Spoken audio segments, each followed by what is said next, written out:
Hello students, आज के video में हम लोग डिस्कस करेंगे आईसीएसई का केमिस्ट्री में सेकंड चैप्टर है chemical changes and reactions.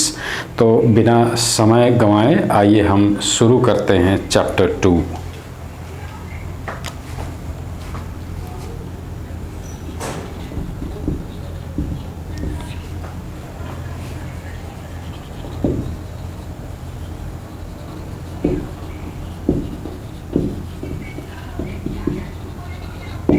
Chapter का नाम है केमिकल चेंजेस एंड रिएक्शंस और इस चैप्टर में हम लोग डिस्कस करेंगे कि केमिकल चेंज या समझिए जो रिएक्शंस होता है उसमें क्या क्या कंडीशंस का ज़रूरत है, कितने प्रकार के केमिकल रिएक्शंस हो सकते हैं और क्या कोई ऐसा फैक्टर या सब्सटेंस है जो केमिकल रिएक्शंस के रेट को घटा या बढ़ा सकता है, उन सब के बारे में भी पढ़ेंगे। तो कुछ स्टूडेंट्स का मानना है, ऐसा अनुभव देखा गया है कि जब रिकॉर्डेड क्लासेस होते हैं तो उसका साइड इफ़ेक्ट्स देखने को आया है कि जब रिकॉर्ड होता है तो उस वक्त हम बाइलिंगुअल पढ़ाते हैं और हिंदी में भी समझाने की कोशिश करते हैं आपको। तो कुछ बच्चे होते हैं जो ट्रांसफॉर्म नहीं कर पाते हैं इस बात को इंग्लिश में जब वो लिखना चाहते हैं, इसलिए हम कोशिश करेंगे कि जब बातों को समझाएं तो और या फिर लिखें तो उस समय इंग्लिश में ही लिखें, जिससे कि आपको समझ में भी आए और उसके साथ साथ एग्ज़ाम में लिखने में भी हेल्पफुल हो। तो चलिए शुरू करते हैं केमिकल चेंज के बारे में।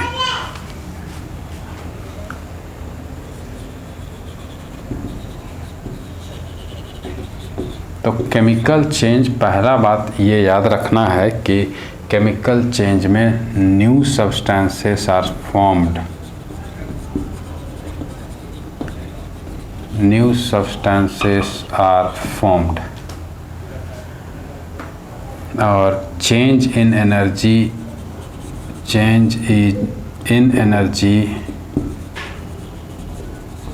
is obvious, मतलब वो होगा ही। तो इस प्रकार से केमिकल चेंज, और यही केमिकल चेंज को जब आप सिंबॉलिक तरीके से शो करें तो ये कहा जाए कि symbolic representation of chemical changes. और इसी symbolic representation of chemical changes को केमिकल रिएक्शंस कहा गया है। तो ये बात को आपको समझना होगा, हालांकि बहुत बेसिक है, फंडामेंटल है, इसमें वैसा कुछ हार्ड टॉपिक नहीं है। तो आगे बढ़ें और हम लोग समझें कि केमिकल रिएक्शंस में क्या क्या कंडीशंस ज़रूरी होता है। और ऐसा नहीं है कि जो भी कंडीशंस यहाँ हम डिस्कस करें वो सभी कंडीशंस सभी रिएक्शंस में समान रूप से लागू हो, वैसा भी नहीं है। रिएक्शन टू रिएक्शन ये ज़रूरत जो है वो वैरी करता है, इसलिए कंडीशंस पर चर्चा किया जाए। तो conditions necessary for chemical changes, क्या क्या कंडीशंस ज़रूरी है। पहला कंडीशंस हम कोशिश करेंगे कि आपका बुक को फॉलो करें आईसीएसई का और सिलेबस के अनुसार चलें, जिससे कि जब आप नोट्स भी बनाना चाहें तो कोई भी टॉपिक ऐसा ना हो कि वो छूटे और आपको पढ़ने में मज़ा ही ना आए, समझ में ना आए। तो पहला टॉपिक है कंडीशन जो है वो है मिक्सिंग। हालांकि मिक्सिंग करने का क्या फ़ायदा है उसको समझिए। जब आप स्टायर करेंगे, बीकर में सॉल्यूशन लेकर उसको जब स्टायर करेंगे, चलाएंगे तो एक एडवांटेज मिलेगा कि on mixing substances come in close contact and a reaction fastens या increases rapidly, वो आसानी से या फास्ट होता है। इस पर एग्जाम्पल देने की ज़रूरत नहीं है। अगर आप मिलाना चाहें, जैसे कि मान लीजिए यहाँ लिखा है एग्जाम्पल के रूप में कि आयोडीन और फॉस्फोरस जब रिएक्ट करे, उसको जब आप मिलाएंगे तो बड़ी आसानी से, बड़ी रफ्तार में रिएक्ट होगा, चेंजेस आएगा। दूसरा भी एग्जाम्पल यहाँ पर दिया गया है, जिसे लेड नाइट्रेट है, PbNO3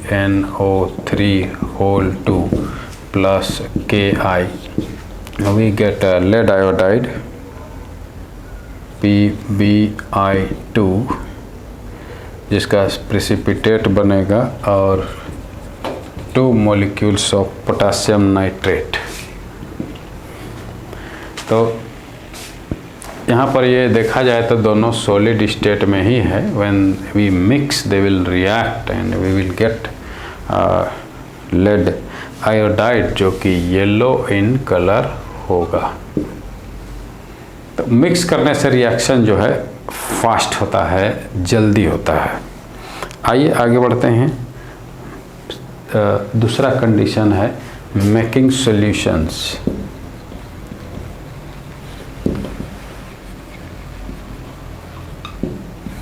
मतलब there are some substances solid state में दोनों को लेंगे तो हो सकता है they may not react rapidly, but इसको पानी में डिजॉल्व करके दोनों को अगर मिलाते हैं तो रिएक्शन जल्दी होता है। एग्जाम्पल के रूप में देखिए, जैसे कि सिल्वर नाइट्रेट लीजिए और इसको एक्वस फॉर्म में लीजिए, और सोडियम क्लोराइड इसको भी एक्वस फॉर्म में लेना है, and it will react very fast. Silver chloride जो वाइट कलर का प्रेसिपिटेट जो बैठ जाएगा और सॉल्यूशन में रहेगा NaNO3 जो एक्वस सॉल्यूशन में बना हुआ रहेगा।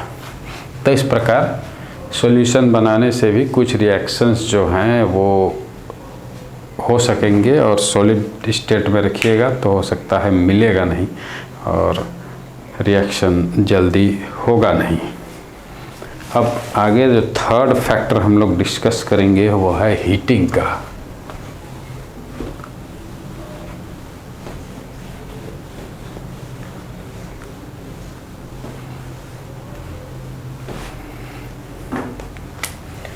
थर्ड फैक्टर डिस्कस करेंगे वो है हीट। मतलब सम केमिकल रिएक्शंस में require heating. So here we have, जैसे लेड नाइट्रेट को जब आप हीट करेंगे, lead nitrate when heated in a test tube, you will get slowly lead oxide which is yellow in color, and nitrogen dioxide जो उड़ेगा reddish brown colour का gas होता है, और colourless gas oxygen will get evolve. हालांकि यहाँ पर जब प्रैक्टिकल आप करेंगे तो समझ में आएगा कि लेड नाइट्रेट को जब आप हीट शुरू करते हैं तो डिकम्पोज होता है और येलो कलर का मास बच जाएगा, ब्राउन फ्यूम्स आपको टेस्ट ट्यूब से निकलता हुआ दिखेगा और वो होगा नाइट्रोजन डाइऑक्साइड। हालांकि यहाँ पर मैं chemical test of nitrogen dioxide के बारे में डिस्कस नहीं करने वाला हूँ, बस यहाँ पर conditions necessary for chemical reactions के बारे में पढ़ाया जा रहा है। आइए डिस्कस करते हैं। लाइट का भी ज़रूरत पड़ता है। कुछ केमिकल रिएक्शंस हैं जिसमें लाइट एक इम्पॉर्टेंट फैक्टर होता है। You all must have heard कि फोटोसिंथेसिस लाइट के प्रेजेंस में होता है, लाइट के बिना पॉसिबल नहीं है। तो फोटोसिंथेसिस का एग्जांपल मान लिया जाए, इसमें 6CO2 plus 12H2O in presence of sunlight ये होगा, और क्लोरोफिल तो चाहिए ही क्योंकि वही सनलाइट को ट्रैप करेगा, केमिकल एनर्जी में कन्वर्ट करेगा, और फिर हमें मिलेगा C6H12O6 glucose in the leaves and 6O2 plus 6H2O। ये है फोटोसिंथेसिस प्रोसेस जो कि लाइट के प्रेजेंस में होता है, एक इम्पॉर्टेंट रिएक्शन है। आगे बढ़ते हैं, ऐसा एक और एग्जांपल ले सकते हैं कि कुछ रिएक्शंस जो हैं वो सनलाइट में और भी होते हैं। मान लीजिए direct combination of hydrogen and chlorine, और सनलाइट डायरेक्ट तो एक्सपोज नहीं करना है, लेकिन डिफ्यूज सनलाइट के प्रेजेंस में HCl गैस बन सकता है। ये सिंथेसिस ऑफ हाइड्रोक्लोरिक एसिड में काम आता है। देयर आर सम रिएक्शंस जो लाइट के प्रेजेंस में टूट भी सकते हैं, जैसे यहाँ पर एक और एग्जांपल लिख लेते हैं। सिल्वर नाइट्रेट को अगर यदि आप सनलाइट में डायरेक्ट एक्सपोजर दीजिएगा तब आपको silver metal, nitrogen dioxide gas और ऑक्सीजन रिलीज होगा, तो आपको सिल्वर मेटल शाइनी कलर का मिल जाएगा। ओके, अब आगे है एक इम्पॉर्टेंट कंडीशन जो है, जो कि कुछ केमिकल रिएक्शंस में ज़रूरत पड़ता है, वो है इलेक्ट्रिसिटी का। आइए इसको भी समझते हैं।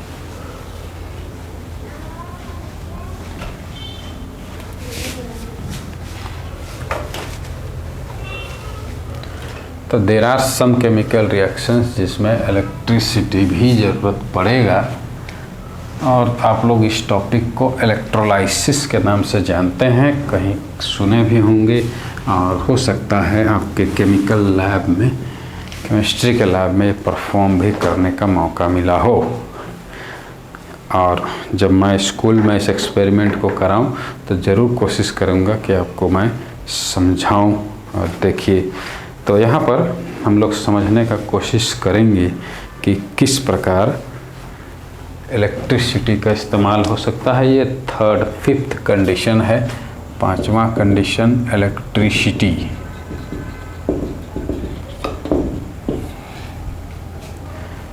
समझने के लिए पहले हम लोग यहाँ ध्यान देंगे कि 2 molecules of water in presence of electricity, ये हाइड्रोजन और ऑक्सीजन में टूट जाता है।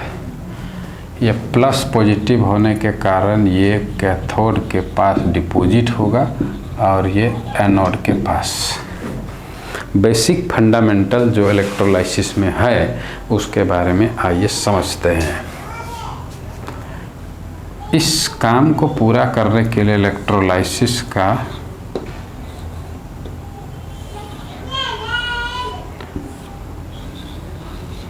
इस प्रकार से कनेक्टेड है, ये सील्ड रहेगा और यहाँ प्लैटिनम रोड इंसर्ट किया जाएगा और ये पॉजिटिव नेगेटिव से जोड़ा जाएगा। ये डीसी करंट है, प्लैटिनम रोड यहाँ इंसर्टेड है, पानी भर दिया गया है,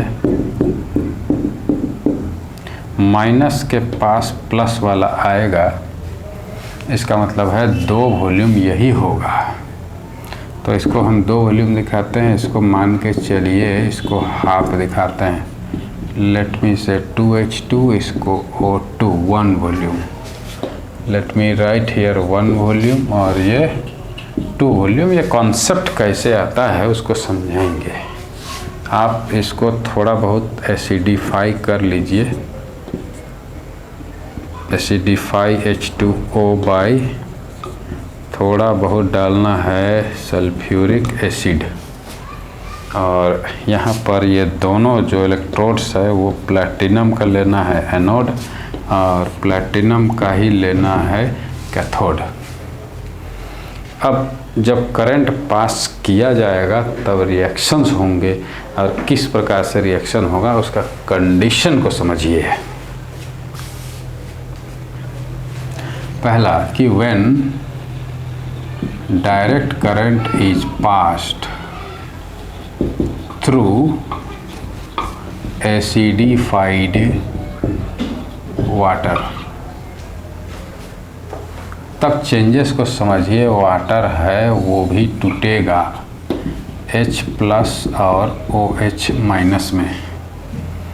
एसिड भी है H2SO4, वो भी टूटेगा 2H+ एंड SO4 2- के फॉर्म में टूटेगा।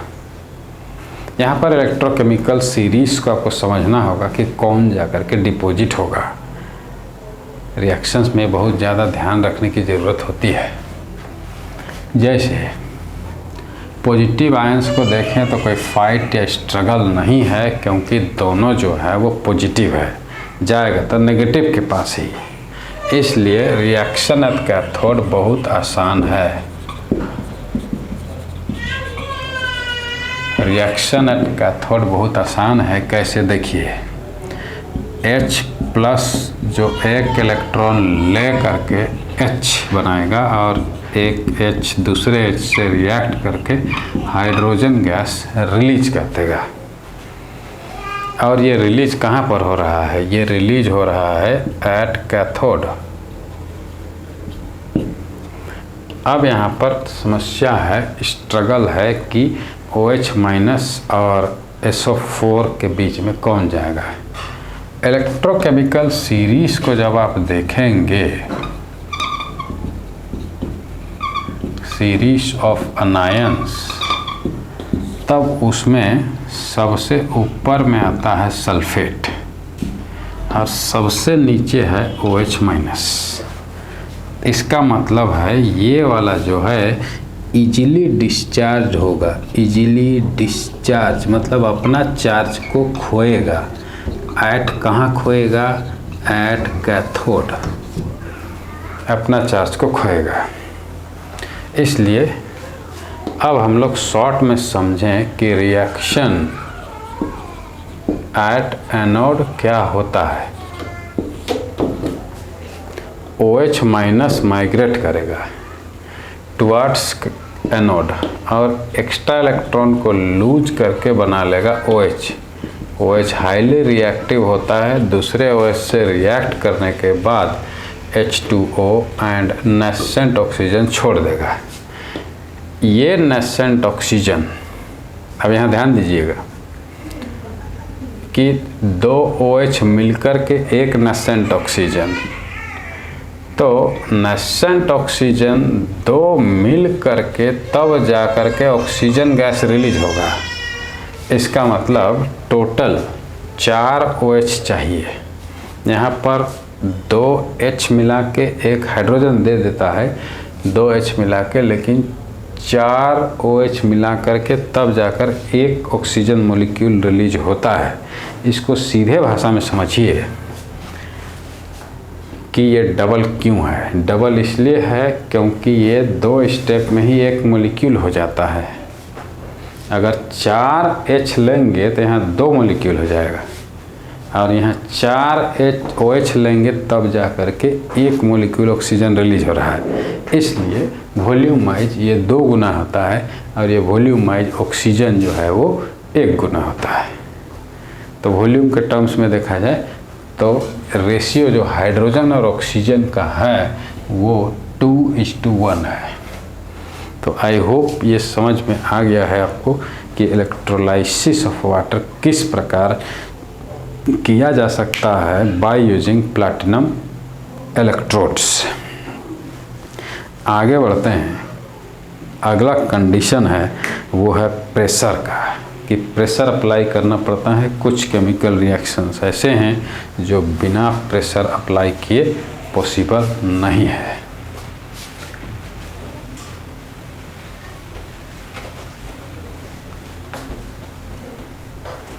पॉइंट नंबर ये 6 है जिसमें प्रेशर अप्लाई करना होता है। मतलब this is also one of the condition required to carry out some of the chemical reactions.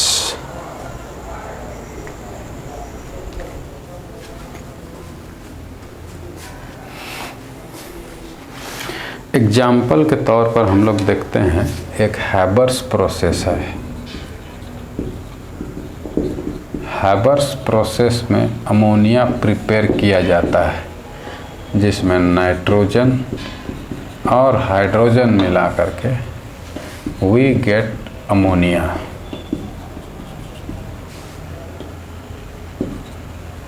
और इसमें आयरन कैटलिस्ट के रूप में यूज होता है। हालांकि कैटलिस्ट टॉपिक अभी नहीं डिस्कस कर रहे हैं, इसीलिए बस यहाँ पर लिखते हैं कि 200 ATM मतलब नॉर्मल एटमॉस्फेरिक प्रेशर से 200 गुना ज़्यादा प्रेशर अप्लाई किया जाता है। ऐसे नॉर्मल एटमॉस्फेरिक प्रेशर जो है वो 76 cm mercury column barometric liquid के रूप में माना गया है। और यहाँ पर कंप्रेसर की मदद से 200 ATM जनरेट किया जाता है प्रेशर, तब जाकर रिएक्शन बिटवीन नाइट्रोजन और हाइड्रोजन होता है और अमोनिया का फॉर्मेशन होगा। अब आगे बढ़ते हैं कैटलिस्ट के बारे में। ये 7th कंडीशन है जो ज़रूरी होता है। कैटलिस्ट क्या है, कभी आपको पूछा जाए तो आप लिखिएगा कि it is a substance which either increases or decreases the rate of chemical reaction, rate of chemical reactions without getting involved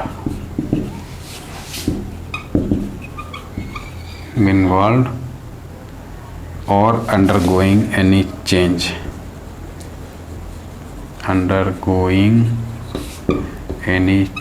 मतलब अपने में उसका कोई बदलाव नहीं आएगा, उसमें कोई चेंजेस नहीं आएगा। समझ लीजिए जो मीडिएटर्स होते हैं शादी तो करा देते हैं दो लड़के या लड़की का, लेकिन खुद उस विवाह में रिएक्ट तो नहीं करते हैं ना। कैटलिस्ट हैं, बायोलॉजी में इसको एंजाइम कहते हैं। डाइजेशन तो करा देंगे पर खुद नहीं चेंज होंगे, उनका केमिकल नेचर जस के तस रहेगा। तो सब्सटेंस मिलेगा, कोई नया चीज़ बनेगा।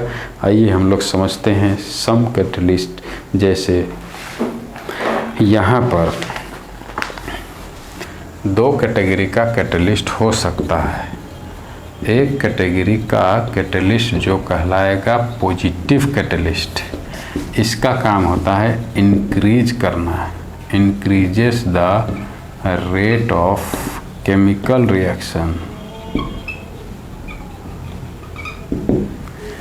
जैसे मान लीजिए एग्जाम्पल लेते हैं अमोनिया का ऑक्सीडेशन। प्लैटिनम कैटलिस्ट जो वायर रहेगा उसको रेड हॉट करना है, हीटिंग एट 800 डिग्री सेल्सियस, तब जाके नाइट्रिक ऑक्साइड और वाटर मॉलिक्यूल्स आपको मिलेगा। तो यहाँ पर ऑक्सीडेशन ऑफ अमोनिया, जिसको कैटालाइटिक ऑक्सीडेशन ऑफ अमोनिया भी कहा जाता है, जिसमें कैटलिस्ट का इस्तेमाल हुआ है। प्लैटिनम वायर का गॉज रहता है जाली जैसा, चैम्बर में पास किया जाता है, रेड हॉट है 800 degree Celsius, nitrogen and oxygen pass किया जाएगा, तो जाके वो रिएक्ट होगा। और यहाँ पर समझना होगा कि अगर रिएक्शन हो भी जाए बिना कैटलिस्ट के तो वो स्लो होगा, एफिशिएंसी या प्रोडक्टिविटी ऑफ केमिकल रिएक्शन बहुत कम हो सकता है। उस चीज़ से बचने के लिए कैटलिस्ट का इस्तेमाल किया गया है, मतलब हीटिंग करना है कैटलिस्ट को, रेड हॉट रखना है, जैसे यहाँ प्लैटिनम के कंडीशन में जो अमोनिया ऑक्सीडाइज होगा और फिर हमें मिलेगा नाइट्रिक ऑक्साइड एंड वाटर। आइए समझते हैं कुछ नेगेटिव कैटलिस्ट। हालांकि नेगेटिव कैटलिस्ट को समझने से पहले ये समझ लें कि कुछ ऐसे भी केमिकल्स हैं जो कैटलिस्ट का जो पोटेंशियल है उसको बढ़ा देता है। तो there are some catalyst which increases the efficiency of catalyst. There are substances which increases the efficiency of catalyst, और वैसा सब्सटेंस को कहा गया है प्रोमोटर।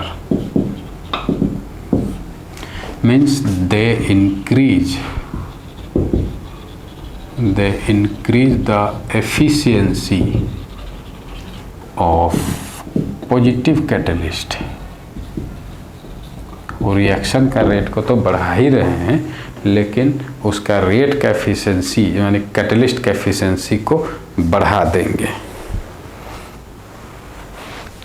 तो वैसा कैटलिस्ट जो एफिशिएंसी, वैसा सब्सटेंस जो कैटलिस्ट के एफिशिएंसी को बढ़ाए तो उसको प्रोमोटर कहा गया है।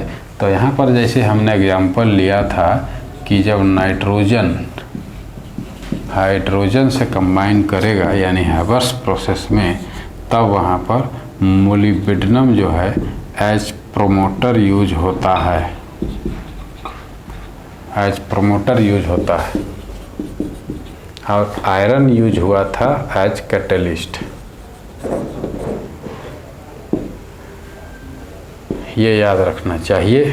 एक्सोथर्मिक रिएक्शन है, हीट तो इवॉल्व होगा। अब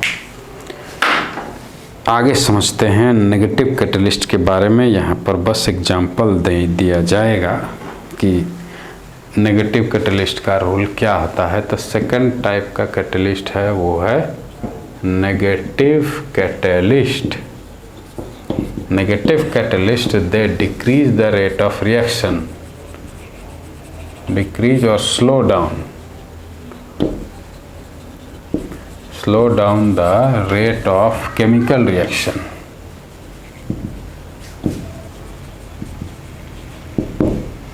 we have for example chloroform का ऑक्सीडेशन को घटा देता है कौन? Alcohol. Mainly here we use ethanol. General alcohol which is just called alcohol वो है इथानॉल। तो ethanol decreases oxidation of chloroform.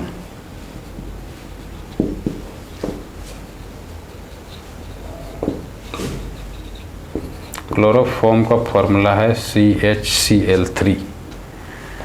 Chloroform पहले बेहोश करने में यूज होता था as anaesthesia, for anaesthesia, and nowadays it is not in use क्योंकि उसका डोज डिफाइंड नहीं है, कितना देना है, साइड इफ़ेक्ट्स भी है, इसलिए सर्जरी के समय अब क्लोरोफॉर्म का इस्तेमाल नहीं किया जाता है।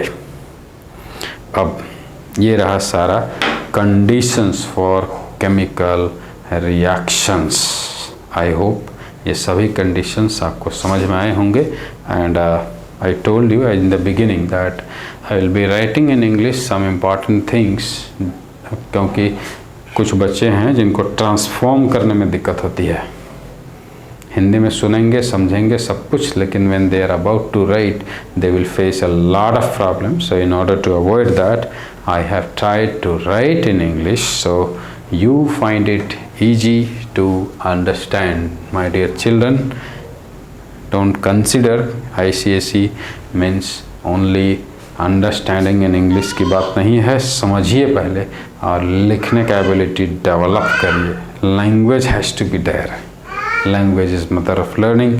Thank you for watching this session, and in our next part of this chapter will be discussed in next video. Thank you.